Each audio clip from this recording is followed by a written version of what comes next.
Hello, and welcome to Strange Dominions, where we attempt to unlock the mysteries behind the unseen and unheard, the unknown and the unknowable. I am your host, Octavian Graves. Tonight, we are speaking with Cherise O. Williams, who is a witchcraft practitioner, paranormal investigator, and author.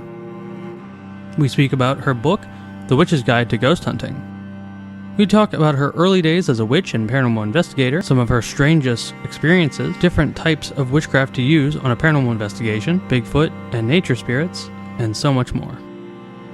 There is a Patreon segment to this episode, and if you would like to hear that, you can go to Patreon/Strange Dominions and sign up for as low as just $4 a month and get access to this episode and many more, including merchandise and the opportunity to be on the show. If you have seen something strange or unusual, such as a cryptid, spirit, UFO, or anything in between, please send me an email at strangedominionspodcast@gmail.com for your chance to be on the show. And with all that being said, let's get into the interview.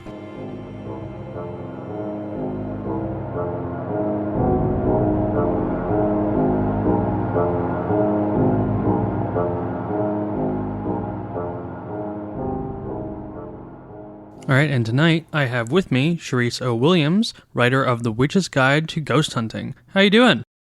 Hello, I'm good. How are you? I'm very good. Very happy to have you on the show. Thanks for having me. I'm excited to be here. Yeah, it's no problem. It's really cool that you wrote this book, and I really wanted to have you on the show because this is what the show is about. Linking, trying to find the connections between the occult and the paranormal. Uh-huh. So where did this start for you, both witchcraft and ghost hunting? Did they start kind of at the same time, or were they separate when you were starting out? So separate starting out. I've always been interested in ghost stories and any kind of scary story, cryptids, anything weird and bizarre. I've loved since childhood.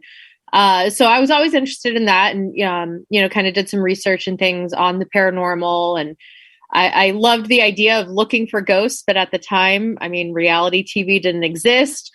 The internet didn't really exist until later in my life.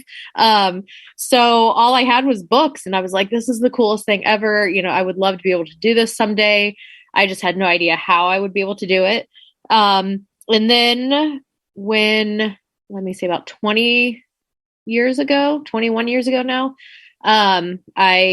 that's when I found witchcraft. I've always been open spiritually and was raised, part of my family was Catholic, part was Lutheran. So I was raised in the church. And so I always kind of thought, witches are evil and it's terrible and, don't sell your soul to the devil.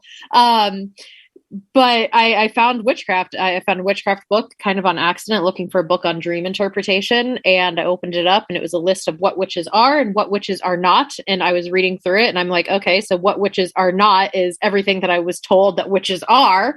And then the list of what witches are, I was like, okay, this is what I've always thought, like a spiritual path should be.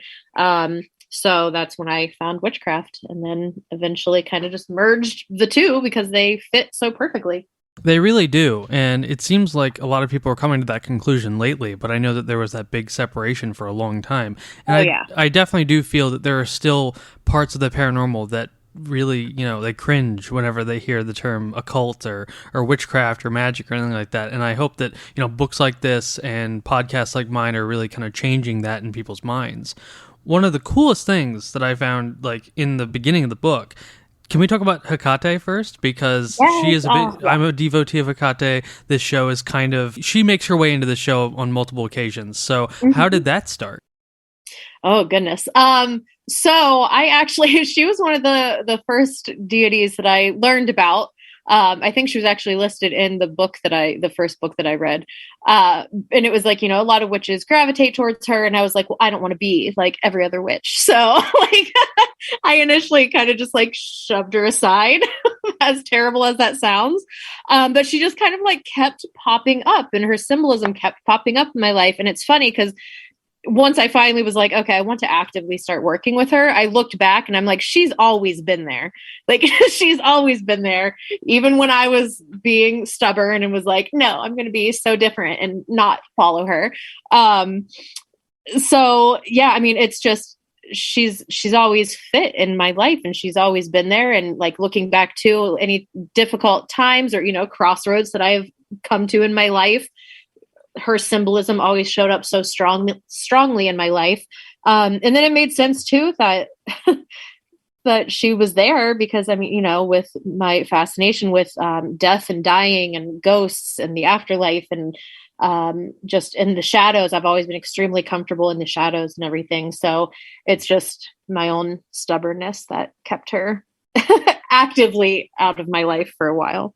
I totally get that. I didn't really have any interest in her. I had seen some stuff around when I got into the occult about her, and then I did a write from the PGM, and that night I had a dream involving a devotee of Hecate, and I had mentioned it to my mentor, and he asked me, he was like, well, do you have any interest in her? Like, does she have anything that you might be able to learn from? And I'm like, yeah, you know, I've always been interested in necromancy, and she seems to be pretty good at that. So I set up an altar to her, and then as soon as I did that, I just got synchronicity after synchronicity. It was just absolute madness. And so I started working with her, and it's been a pretty fruitful endeavor ever since. Heck yeah. She's amazing. She's absolutely amazing. And I mean, like to use that quote that everybody says, everything happens for a reason and in divine timing. But I mean, it really does. But I also am kicking myself like, man, why did I push her away for so long? Yeah, no, I totally understand that. I welcome her in earlier, but yeah, she's incredible. Oh yeah, I'm sure. Do you work with her both in a magical setting and in your ghost hunting? Does she ever kind of come up in assisting in your investigations? For sure. I have, I don't always like to disclose my magical items. I have a couple items that I always make sure to have on me that I associate with Hecate whenever I'm ghost hunting. So that is a way that I always keep her with me. But then there have been also times where I'm feeling kind of, you know, a spirit might be making me feel a little uncomfortable, more than I can take care of with my own energy. So I'll call on Hecate to kind of help protect me in that instance. I've also called on her too if I feel like there's a spirit that maybe is kind of like lost and could need her, you know, use her assistance. I'll call on her for that as well. That's really awesome, and that's a really good idea. I've been meaning to use her in some of my own investigations as well. One of the really cool techniques that you present in the beginning of the book is, and see, my journey through meditation has been a difficult one because I still consider myself bad at it. I think I'm terrible at meditation, but you present the idea of having like a voice recorder during your meditations to see if, like, as a way of contacting things almost passively. And I'm curious how you came to this idea. So that idea actually came from, I had a friend named Krista, and she told me about that because she would create spirit boards, and she said whenever she was using her spirit boards, she would set out her recorder, and that sometimes she would get some EVPs. So that absolutely was inspired by her. And then when she told me that, I'm like, oh my gosh, it's amazing. Like, why not set out your K2 meter too while you're, you know, pulling some cards or whatever. So yeah, that's where that idea came from. Have you gotten any interesting results from that? I have not personally with any EVPs, but I have had, while I've been doing, you know, reading my cards and stuff, I have had my K2 meter light up. And that's been pretty cool. Yeah, I'm sure.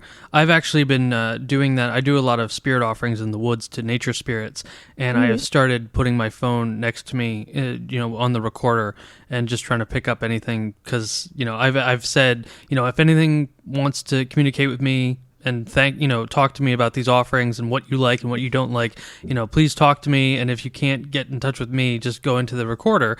And I haven't gotten any results that way, but it is a really interesting technique. Yeah, I'd love to, you know, get a spirit guide's voice on my recorder or something. And I love that with the nature spirits too. I try that with nature spirits as well. And they definitely, I mean, no surprise here, seem a little more reluctant to interact with equipment. You know, sometimes I'll ask for their presence or whatever. And like, you know, you get the gust of wind that appears out of nowhere and things like that. But yeah, how cool would that be to get a nature spirit EVP? Heck yeah. Now I have had what I believe to be nature spirits come through the spirit box, like doing the Estes session. yeah, have had some weird, interesting responses that way. And it's almost like you can just tell that they're trying to communicate, but they don't quite know how to like use our language to communicate, because they'll say things that kind of make sense but don't make sense and just sound very earthy and nature like. I've even had them come through and, I've asked how old you are and they say ancient and things like that. So that's been pretty cool. That's really interesting. It's interesting that you note about how they sound and things, because a good friend of mine who's also a semi co-host on the show, he is a Solomonic magician and he has been doing that for 12 years, and he's mentioned to me multiple times how when spirits do talk, they sound like robotic, or like they don't sound quite right. It's like they just don't understand not even our language, but just our mode of talking. So that's a really interesting detail. Yeah, it's very interesting. And I think, so many people knock investigating and EVPs and stuff and like, well, why is it only one word that comes through? And it's like, they're literally forming words without a physical body. Like, I mean, it's probably very difficult.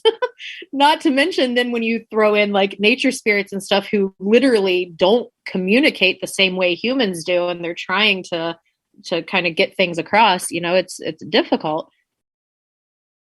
Oh, absolutely. I mean, without a larynx, it's really hard to really communicate verbally. Yes. Yeah. So, what are some of the early encounters that you had with using witchcraft to investigate the paranormal? Can you elaborate on that? Can you elaborate on that question? Yeah. So, like, when you first started investigating using witchcraft, did you like, what are some encounters that were different from just doing a traditional ghost investigation? Well, I get the word witch to come through the spirit box quite a bit, which is kind of funny. And usually it doesn't always sound the happiest. Usually it's like witch. I'm like, yeah, sorry. So that's come through. I have had times as well, like when I pull out my tarot cards, because just like humans, I can walk into a room and not everybody in the room is going to know, oh, she's a witch, until I start maybe pulling out my crystals or my tarot cards, or so I think spirits are kind of the same way. And there's been a few times as well where I've had it both ways. So I'll pull out my tarot cards and trying to, read tarot for the ghosts. And sometimes equipment that had been going off and interaction with the spirits had been happening. It's like I pull the cards out and then there's nothing, silence. And I can just kind of sense that they left, like, I'm good, thanks. And then they like back up. But then I've also had times where the spirits were kind of quiet and not much was really happening, or not much equipment was going off. And then I pull out my tarot cards and, the K2 meter starts to light up and stuff comes through the spirit box. And it's like they're interested in it and they're drawn to it. So I've seen it both sides. That's been kind of interesting. Yeah, that's really interesting. And they weren't very interested in you because you're a witch, but have you found any spirits that were more interested in working with you and interacting with you because they knew you were a witch and you had these abilities? Other than, like I said, where they seem interested in it, or activity will kick up, like we'll start to hear footsteps and things like that when I do pull out, maybe my pendulum or my tarot cards. I totally just lost my train of thought. No idea where I was going with that. Yeah, I guess that's my answer is, yeah, sometimes it just seems like it kind of draws them in. And I don't know if it's necessarily, and I think I mentioned this in the book too, that I don't know if it's necessarily just them being interested in like, what is she doing? Or it's because like when you pull out your tarot cards, you're kind of tuning out the other equipment, you're tuning into your intuition, you're quieting down. Even when you're using, your pendulum, you're kind of just more focused and zeroed in on your energy and the energy of the space. So I don't know if that's maybe then why activity seems to kind of kick up a little bit once you bring in more like spiritual and witchcraft tools and topics. It's intriguing. There is, I don't know where the quote came from. It was in the beginning of another book that I really, really enjoyed. And it was basically saying that magic is the language that we use to talk to these non-human things. And also, the dead and things like that.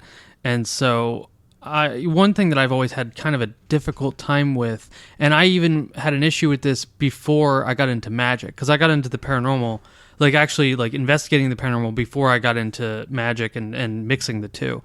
But I always felt kind of strange about using materialist methods like K2 meters and voice recorders and especially video cameras to investigate these non-material entities.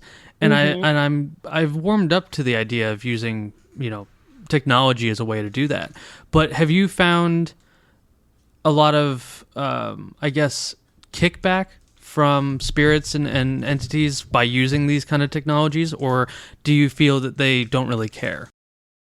I think it depends on the spirits. Some spirits really like using equipment and some spirits don't, and some spirits really like, different types of equipment. You may pull out the K2 meter and nothing happens, but then the spirit box is going wild. Or vice versa. You may pull out the spirit box and it's literally just nothing but static, but meanwhile, maybe the K2 meter is going off. So yeah, I think it really just kind of depends on the spirit and their personal preferences, or even what they're able to utilize and manipulate. But I mean, that's why also, like you brought up a good point, magic is energy and we're interacting with beings that are also energy. So I think that when you kind of tune into your intuition or more magical aspects of investigating, I think it's easier to kind of bridge that gap for communicating, because you're utilizing energy, something that kind of both of you know how to or are familiar with. Yeah, that's really well said. I absolutely agree with that. There was a part of the book that I really enjoyed, and when you go into basically like the history of witchcraft and the history of the paranormal, and I'm curious about the sources that you used and how you got the research that you did for that chapter. So already I foresee there either being a part 2 to this book or eventually a revised and expanded edition, because there's gosh, the history. I'm trying to say too many things at one time. All right. The history of ghost hunting and the history of witchcraft is vast. It's huge. And each of those topics could be their own book or books, really. And so it was kind of difficult to fit a lot into this one book, because I really kind of just wanted this book to be, I don't want to say like a 101 on these topics, but kind of, I wanted it to be useful for people who knew nothing about witchcraft or ghost hunting, or, maybe you know about witchcraft, but you don't know about ghost hunting. So I kind of wanted to cover like all my bases within this book. So it was really difficult to put like complete comprehensive histories, in just like one chapter. There's a lot more that I would like to include. I don't even know if that answers your question at all. Oh, no, it does. And you put in a lot of good information already. So it's very valuable. And I really enjoyed reading that whole chapter. One of the things that I have found through doing magic and researching magic is that there are techniques used by modern ghost hunters that are parallel, if not the same, with certain magical activities that doesn't really get mentioned. So, for example, and I bring this up a lot because it's such a cool intersection. Are you familiar with the libation bearers? It's a play from ancient Greece. I am not. Okay, so I'm going to butcher the plot here. It's the technique that matters, but it's basically about a brother and sister whose father has died, and the stepmother is ruining the family fortune, the family name, and they go to his grave and they want to raise his spirit and have their father kill or have a spirit kill their stepmother. And so the way they do this is by making him restless and like basically antagonizing him, saying like, you will never feel the waves on your skin. You will never feel the love of a woman. You're dead. Haha, you're dead. Now please go kill this woman for us. And I guess he does. But you see this reoccurring in a lot of different necromantic spells and rituals. And then you go and look at these ghost hunters who go into a house and antagonize the spirits, and it's so similar. And it's really interesting to see how this lineage kind of has been continued without even realizing it. Mm-hmm. It is. And this also reminds me of utilizing like the Ouija board, spirit boards. So many people are so against it, especially ghost hunters. So many ghost hunters are like, no, I'm not ever going to touch that. That is a portal to hell. How is that any different than you turning on your spirit box and asking for answers? You're literally doing the same thing. So yeah, it's kind of funny that they are doing a lot of things that they don't realize have, spiritual or historical roots to them. Yeah, it's kind of funny. Yeah, and that's why I want to, like, any ghost hunters I have on the show, I kind of want to have the discussion with them. Like, do you realize that you're kind of performing necromancy here? Like, it's not like, I know it's not what you think you're doing, but by definition, it definitely is. Right. I mean, you're communing with the dead. For information. You're trying to, like, stimulate and raise the dead. Like, yeah, hello. Yeah, absolutely. The ghost hunters that you have interacted with and gone, ghost hunting with, where you've used your witchcraft, have you gotten a good response with that? Or, like, have you had to kind of teach them what exactly you're doing?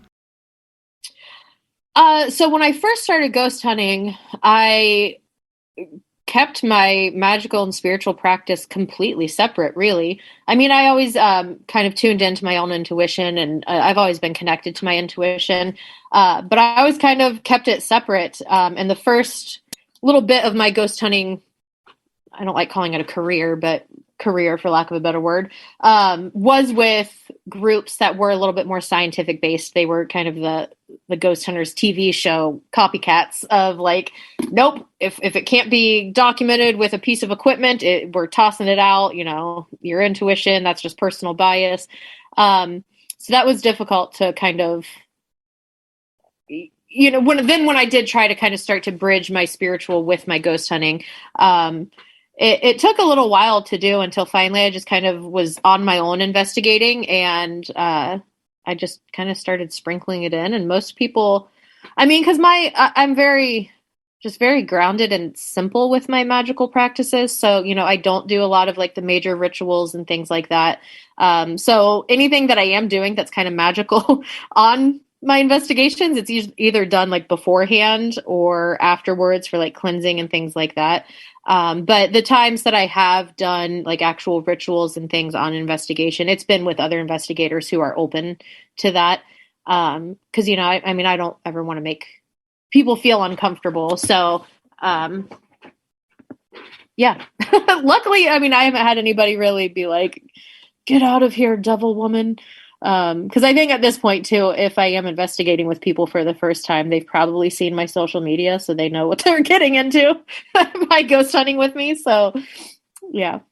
Well, that's really good. It's good that you've been able to find people who are open to what you're doing.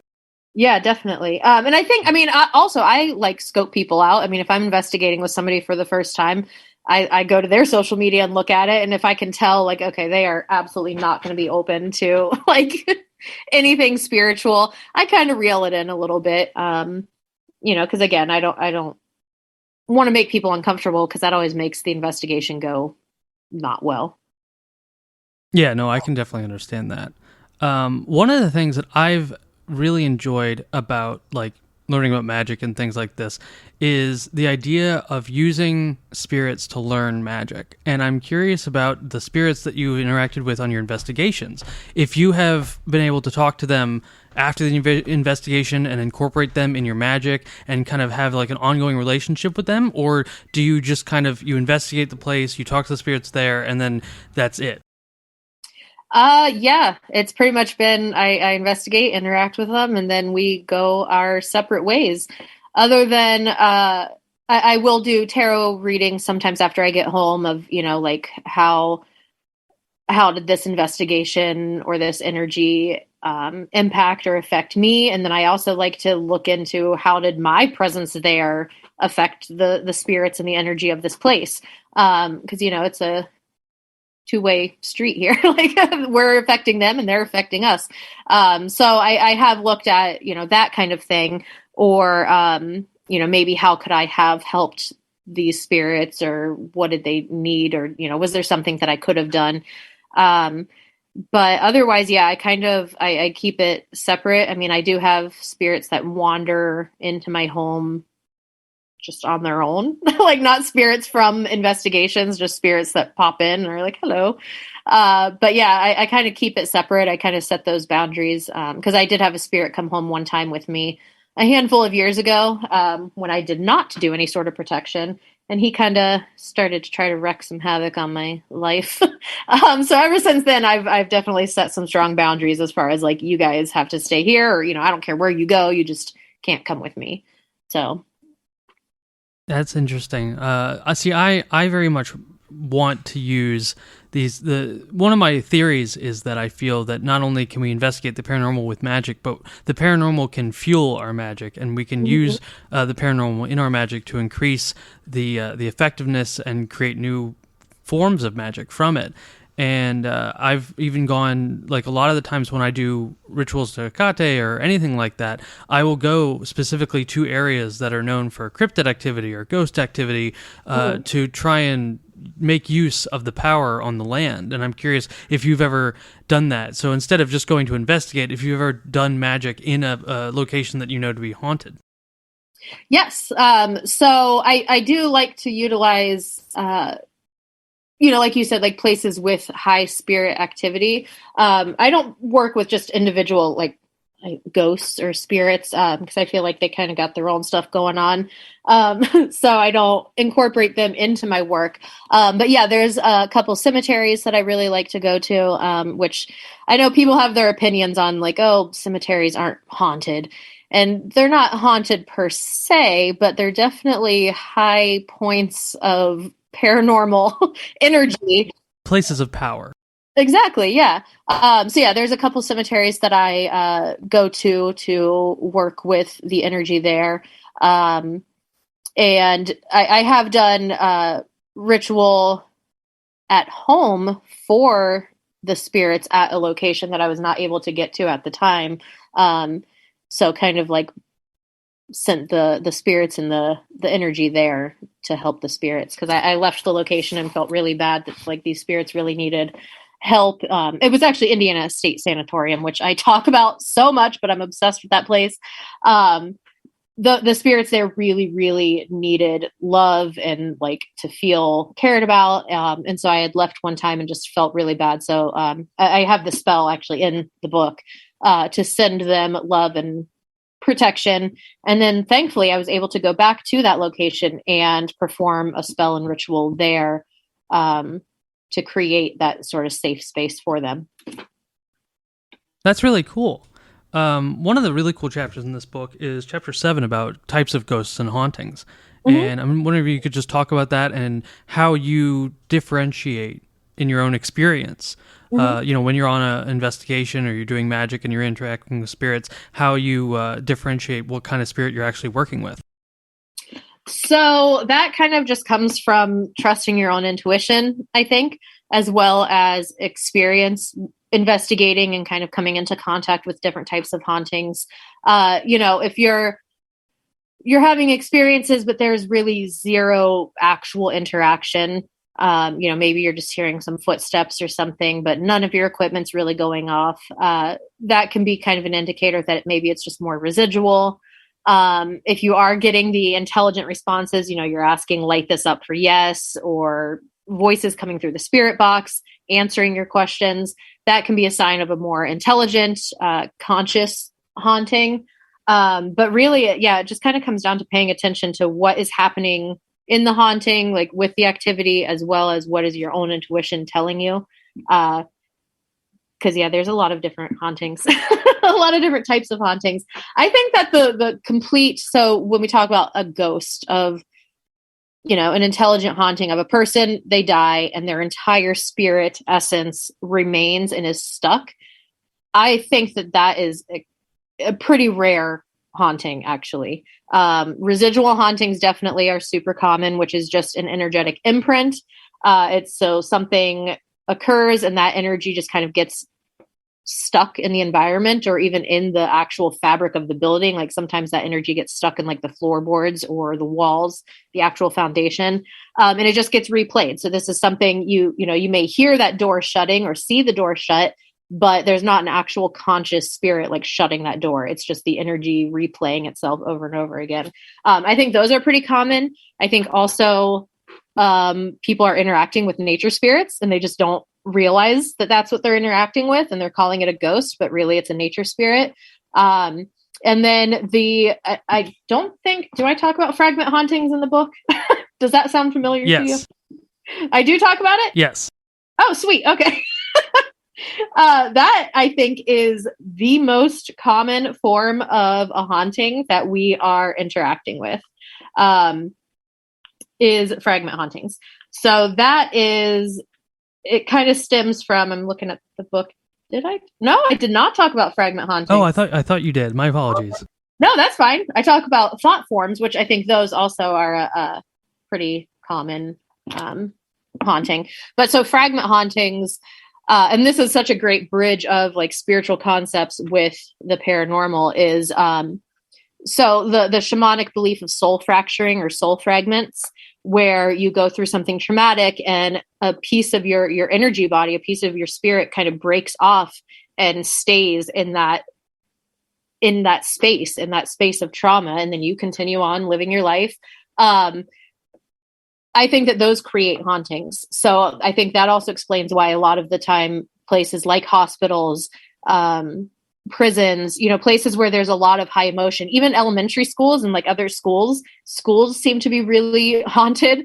Cause trauma doesn't have to always be something super graphic and terrible. It can be just something that was really embarrassing for you. That's traumatic. I mean, it's a smaller trauma, but it's still traumatic. And, when you're a kid, lots of embarrassing crap happens. And so there's probably been lots of times like little fragments of yourself kind of drop off rather than integrating that into yourself. And I think that a lot of the time that is what we're interacting with. We're interacting with that fragment of somebody's spirit, of somebody's energy.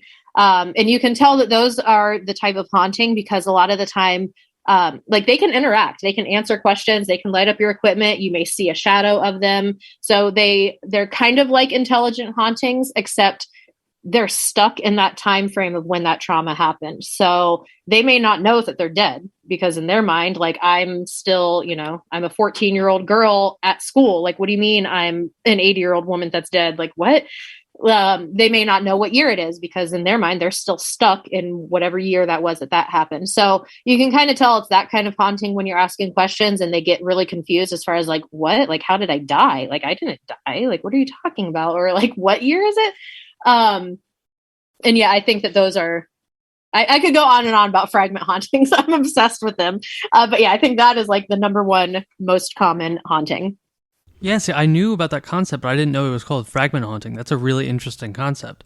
I actually don't know that's just what I call them. Because when I was doing some research on it, there's obviously like it's based in deep spiritual things, but as far as it relating to the paranormal, I haven't really seen many paranormal investigators talking about it in that way.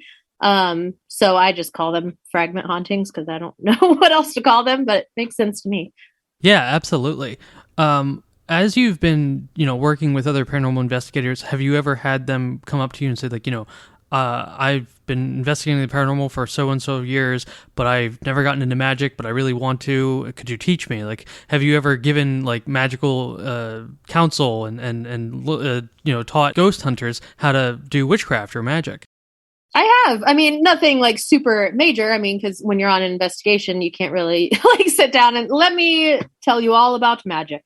But usually, yeah, I've given tons of investigators tips on, just kind of how to set some energetic boundaries or how to like kind of clear off energy that is trying to stick to them, how to kind of clear that off or, strengthen their aura and ground themselves and things like that. I've taught that a lot on investigations for sure. That's really awesome. Have you ever had any investigators who, I guess, like couldn't see spirits? And do you have methods of being able to see spirits that you can impart on people working with you in a investigative setting? Mm-hmm. Well, so I think everybody is intuitive in some form or fashion. We all have that gift. I always say it's just kind of like being an artist. Some people are born and they put a paintbrush in their hand and they can paint a masterpiece. Other people, no matter how many classes they take and how hard they work at it, like, yeah, they can paint something, but it may not be as strong as another artist. And intuition's the same way. Some people are just born just naturally like super psychic. Other people really have to kind of work at it and hone in on that. But everybody has their own unique gifts as well. And you talk about seeing spirits. So clairvoyance is just one of many different ways to interpret the energy around you. And so some people may hear spirits, some people may just feel them. I have a friend, she smells things. She'll get like the phantom smells. She calls it her paranormal sniffer. But so everybody, I mean, you can even taste things sometimes. You get just kind of like phantom tastes in your mouth. So that's the one thing too that I tell people is just, how, like the times that you've gotten, have you gotten that gut feeling before? And a lot of people are like, yeah, I've gotten that gut feeling. I'm like, okay, well then tune into that. Like, where did you feel that when you got that gut feeling? I think we use the term gut feeling, but for some people it's like a shiver down their spine or, their heart starts to flutter. So I ask people that, and sometimes they're like, okay, yeah, like I feel my heart flutter sometimes when something's about to happen. I'm like, okay, well then tune into that next time you're on an investigation, or if something is kind of starting to happen, or you walk into a room and you start to notice that flutter, like take a second and tune into that and see if maybe you like hear something, or maybe you get an image in your mind, or you think of a word, like tap into that. That's your intuition speaking to you. Yeah, I mean, really just kind of listening to yourself and not dismissing it. Because so many of us also will walk it, I've had investigators tell me, oh, yeah, I'll walk into a room sometimes and a name will come to me. But like, where in the world did that name come from? I'm obviously just making it up. So I don't think any more of it. And I'm like, no, like that name came to you for a reason. Like maybe if you started talking out loud using that name, maybe there's a spirit here by that name and you'll get an EVP or you'll get some responses. Like don't let your logical, I mean, obviously use your logic sometimes, but don't let your logic, overpower your intuition. Allow that to kind of come through, even if it feels silly or uncomfortable at first. Yeah, see, the intuition's always been hard for me. I've never quite known how to kickstart that, and I feel like I've been getting better. I had a session with a friend of mine who I actually had on the show, Maurice, who's a psychic medium, and I asked him to ask the spirit that he was communicating to for me about ways that I can tell if a spirit's around or interact with a spirit directly.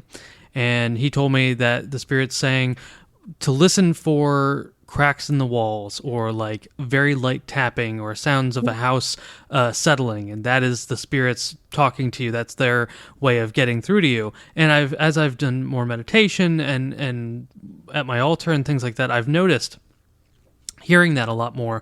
And I've also heard that when I'm out in the woods doing my nature offerings, I'll hear just what sounds like creaks in a tree, but they're really consistent and they come way more often than I feel like they ever have before. So it's interesting how there are more methods than just seeing spirits to actually interact with them on a direct level. Definitely. And that's also why I think it's so important to, like, I love my ghost hunting equipment. I love it. I think it's great. It's fun. But I think it's so important to not just focus on that. And I mean, I post stuff on social media too, so I'm not knocking, social media paranormal creators and stuff. But a lot of the time you are going in there and you're so focused on, okay, I got to make sure I'm recording this and I'm focusing on this and this and this. And you're missing out so much of tuning into your own intuition. If you're so focused on like making sure that you're recording it, making sure this meter's on and what's this meter doing, you may not be hearing those creaks in the walls and those subtle signs that are happening around you.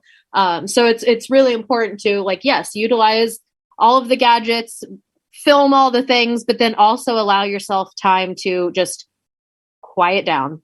Just sit with your energy, the energy of the space, listen, notice how you feel, notice the sounds that you're hearing.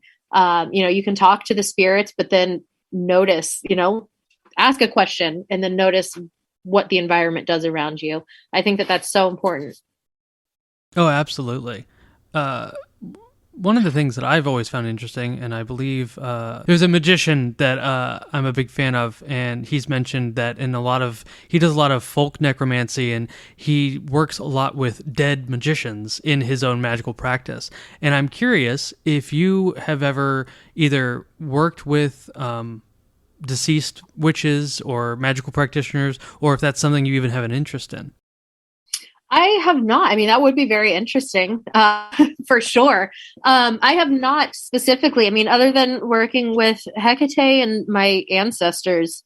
So, I mean, unless I have some witch ancestors, yeah, that would be really cool, though. But I have not actively done that myself. Yeah, it's an idea that I first heard a couple months ago, and it's been rattling around a lot in my head about and this goes back to using spirits as a method of learning magic. And because I think spirits do have a lot of information to tell, and especially if they were an expert in that specific subject in life, then that might be that might help you and people getting into this to learn magic when they can't really find anyone around them who does it themselves. Absolutely. I mean, because I know people who call on authors or artists when they're trying to write a book or create an art piece. They'll call on the spirits of passed on authors that they really resonate with to kind of help them, inspire them. So yeah, that makes absolute sense to call on a witch to help you learn some magic, especially in regards to the paranormal. And that falls back as well to trusting your intuition, because you got to trust the messages that you're receiving in meditation or however else you're reaching out to connect with them. Yeah, absolutely. All right, now we're getting down to like the last 20 minutes of the main show, but I thought we could talk about this now. Let's talk about demons.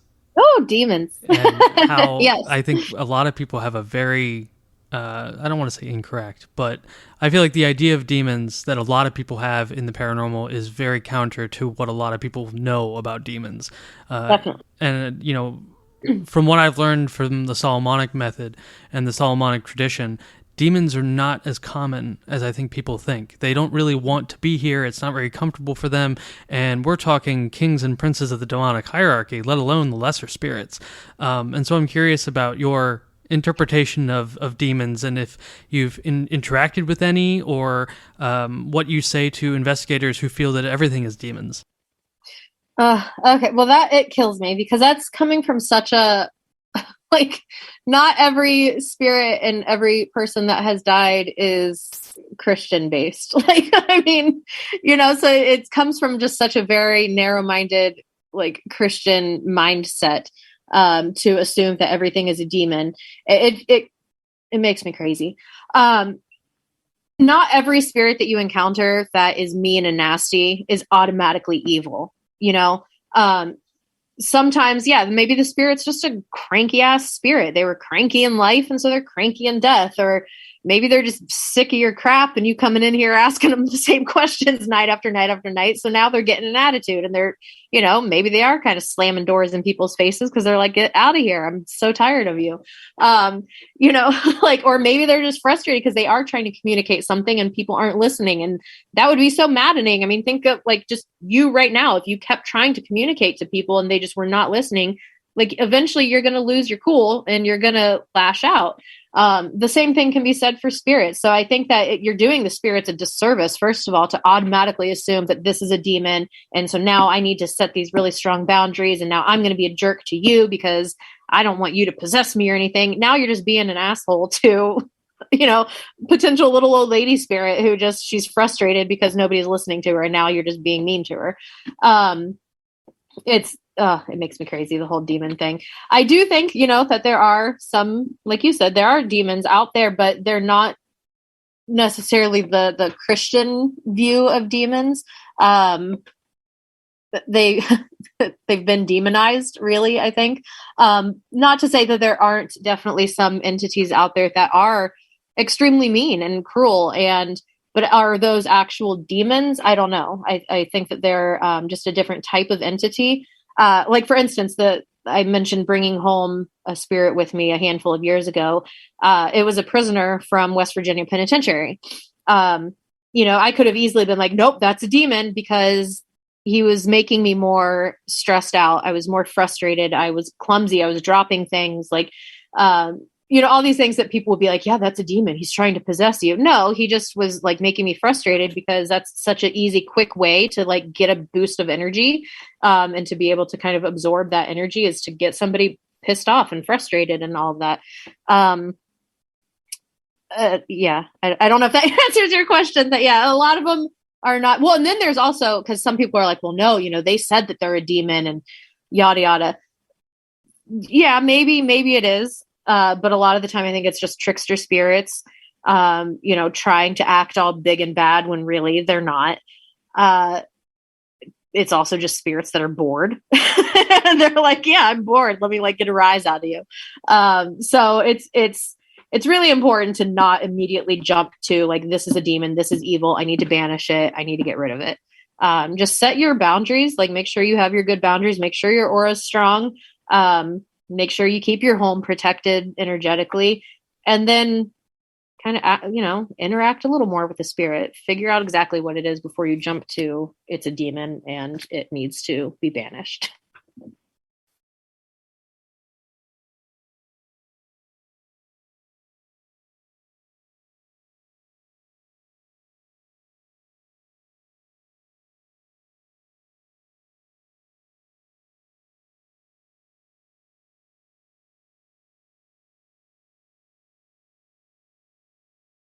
Mm-hmm.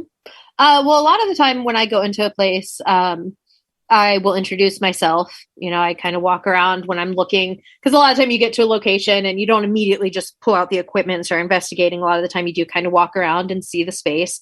So when I'm doing that, I will usually introduce myself at that point, like, hello to any spirits or energies here. My name is Cherise. I'm going to be spending the evening here. I'd love to talk to you if you want to talk, but no pressure. And just kind of, just like I would do, I'm not going to walk into a living person's house and just be like, all right, so tell me your life story. What are your deepest, darkest fears? Like, how do you feel about death? Let's talk about that trauma of yours. So, I'm going to sit down and introduce myself and kind of maybe start with some small talk. And I think that's a good idea to do with the spirits as well. You want to be polite. I think that I've gotten so much more interaction from being polite. I don't think I've ever gone into a location, even when I first started investigating, and like demanded that the spirits talk to me. So I actually can't really compare being polite versus not, but I get good results being polite. So yeah, absolutely. And that's the same thing I do when I go in the woods. And, I love ghosts and I love ghost hunting. One of the things that I'm really interested in cryptids. And, I have a very different view of cryptids than a lot of people. To me, they're really anything but flesh and blood, although I know they appear that way. But it is interesting about what you said about, asking spirits these really deep questions. Have you ever asked a spirit about death or what it actually feels like to be dead? And what, if so, what are some of the answers you've gotten? I have. Some people are like, that is so rude. You wouldn't want somebody to ask you about your trauma and so, and I'm like, yeah, I would. Like, I'm pretty open. So I interact with spirits. I try to interact with spirits the same way that I would a living person. And I'm also, I'm a very nosy person. And I'm I don't want to just talk about the weather. Like, I want to talk about your traumas. And just like I would with a living person, I let them know, like, you don't have to answer this if you don't want to, but I am going to ask you XYZ. And like, if you don't want to answer, that's cool. I'm not going to pressure you to. But so, yeah, I definitely do, gently ask, questions. Especially if, so I do ask, I like to just have normal conversations. I mean, I ask spirits, like, what's your favorite food? Like, what's your favorite color? What do you think about, it's almost fall. Do you like fall? Like, just having normal conversation questions.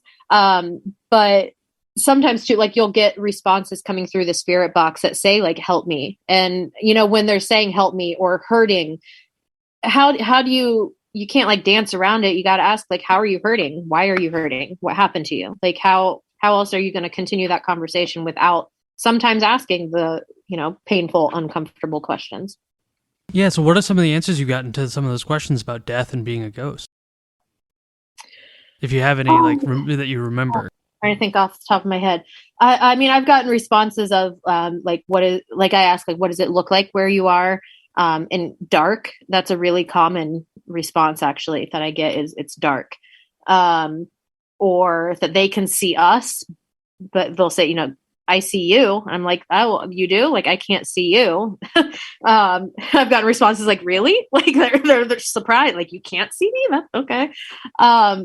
So a lot of it is just like a lot of spirits are just as confused about us as we are of them, or like just as confused with their interaction with us as we are of theirs. Like, what? And the response I've got too, I mean, they are kind of different. So some spirits say they just see darkness. Others say they can see me, they can see what's happening. So, I think each situation is unique to the spirit.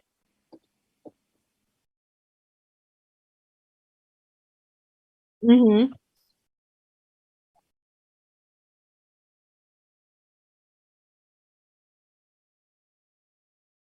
No, yeah. uh, I I don't know if it has really changed. If anything, it's just it's like the more I experience and the more I learn, the more I realize like we know nothing. Like none of us know anything.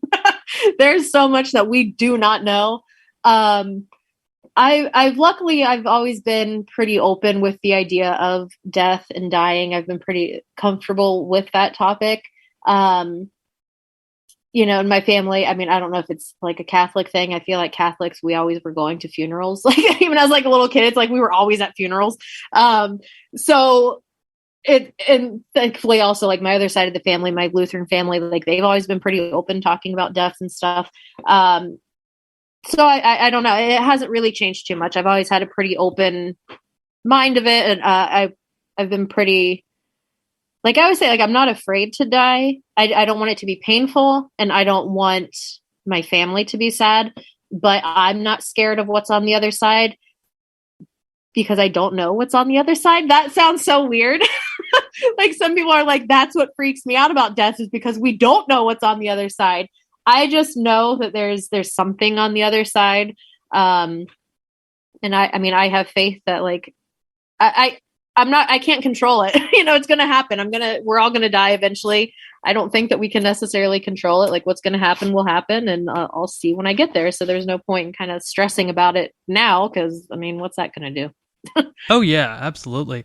And that's it's funny because like I'm not really afraid of death, and I'm not really afraid of what's on the other side. What I'm afraid of is there not being another side. Like that's the one thing that it's always in the back of my head. Even though like 99% of me is like, no, there's definitely something after. The sheer thought of there not being anything. That's the only really part that scares me.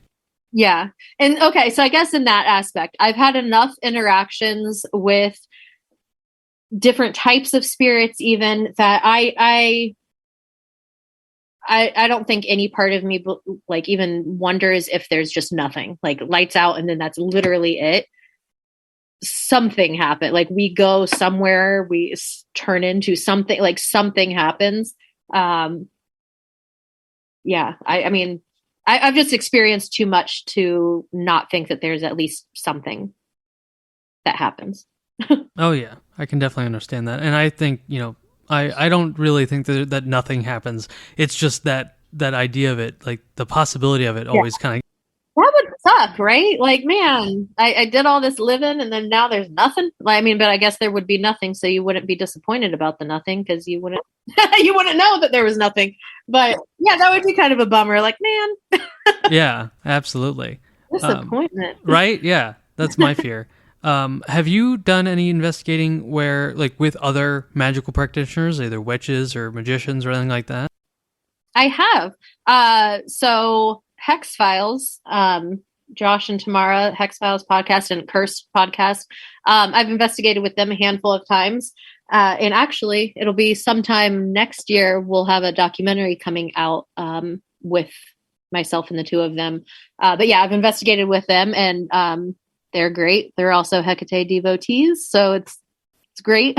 Yeah, it's a lot of fun, and I feel like literally, I mean, not to sound cliche, but like magic happens when you investigate with other magical folk, or at least people who are open to the concept of it and accepting of it. But yeah, it's definitely fun to investigate with other witches. Yeah, I can imagine. I'm going to be incorporating a lot of on-site ritual shows on this podcast somewhat soon. I have some people that are also magical practitioners who've been doing it a lot longer than me, and I'm excited to see what kind of results we can get with that. Oh, that would be fun. Yeah, absolutely. So let's talk of tarot, because I just started working with tarot like 3 months ago, and I'm very Yay! bad at it. I have no really idea what I'm doing. Everybody's bad at it at first. Yeah. So, can you give us some notable experiences you've had using tarot in the paranormal, Oh goodness. or even just divination in general? Yeah. So, well, tarot I think is the most amazing tool ever. I actually was reading tarot before I even found witchcraft. So it's been with me for a long time, and I feel like it is such a great. It's my favorite investigative tool. People always ask if you could only bring one, ghost hunting tool with you, what would it be? And it would be tarot cards, because you can get such great information in regards to the location, not just the spirits. So like you can read tarot for the ghosts, but you can read tarot on the location as well. You can read tarot on the investigation itself. And so it's just so good, tarot on investigations. There was one time, again, it was Indiana State. I feel like I should just move to Indiana State Sanatorium. But I was reading tarot, and there was a spirit box running. Two of the other investigators were kind of asking the spirit box questions, and I'm pulling cards. They're not knowing what cards I'm pulling because I was on the other side of the room. And it was really interesting because as I'm thinking, I'm looking at the cards and I'm processing it in my head. And the cards that I was reading, I was getting those kinds of responses on the spirit box. So I was getting the sense that, the spirits felt really alone, and alone came through the spirit box. So it was really interesting because it was pretty much everything that I was picking up intuitively and with the cards was being confirmed through the spirit box. So that was probably one of my favorite moments of utilizing tarot with ghost hunting. Oh, that's really awesome. Yeah. That's such a cool result. Yeah, I was floored. I was like, this is amazing. Like, this is the coolest thing ever. Yeah, I have the guy that I've been going out with to do investigations, and he's going to be a co-host on this show somewhat soon. He does a lot with pendulum work, divination, and he's been showing me that. That's a really cool system as well. I don't know anything about it yet, but it feels I feel like that is more my speed as far as what my intuition says I'd be good at, or have a lot of success with. I don't know if you have any experience with pendulums and that form of divination. I do. I prefer utilizing tarot, but I when I use pendulums, it's more for to kind of like pick up, like walking around the room to see maybe where there's like a source of energy. Walking around, and when the pendulum really starts swinging, that's like a high density energy space. And I utilize them for cleansing as well. But for communication and divination, I tend to just stick with tarot. Okay, very cool. Which in tarot, let me say too, you can be terrible at reading tarot traditionally.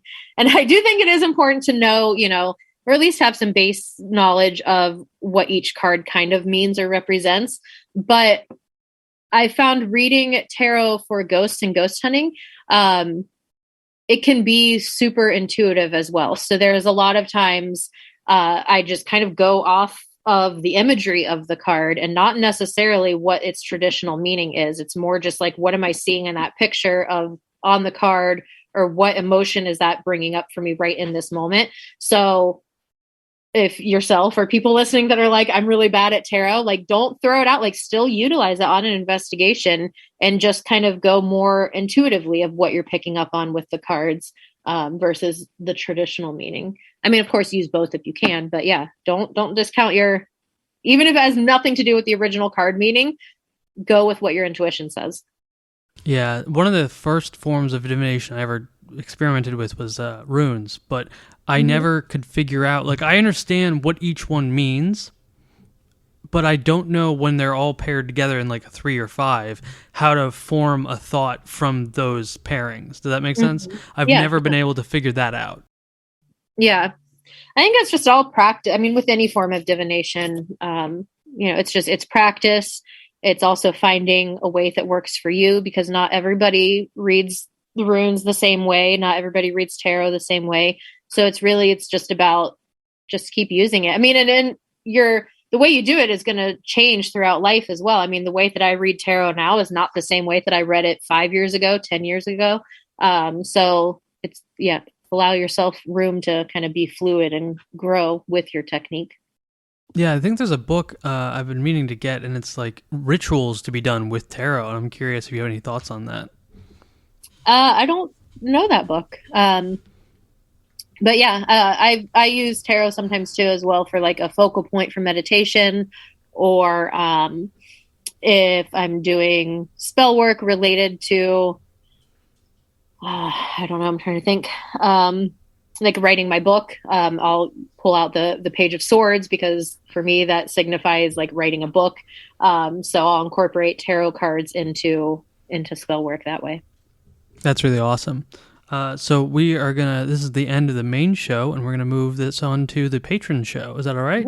Ooh, yeah. Awesome. Perfect.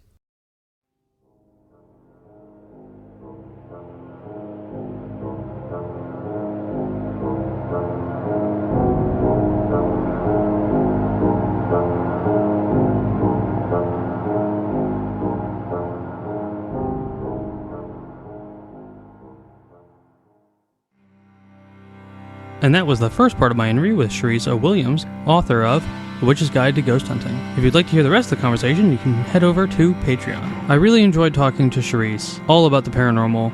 I love her insights and her techniques. All of her links will be in the show notes below. With all that being said, have a good night, everyone, and I will see you again on The Strange Dominions.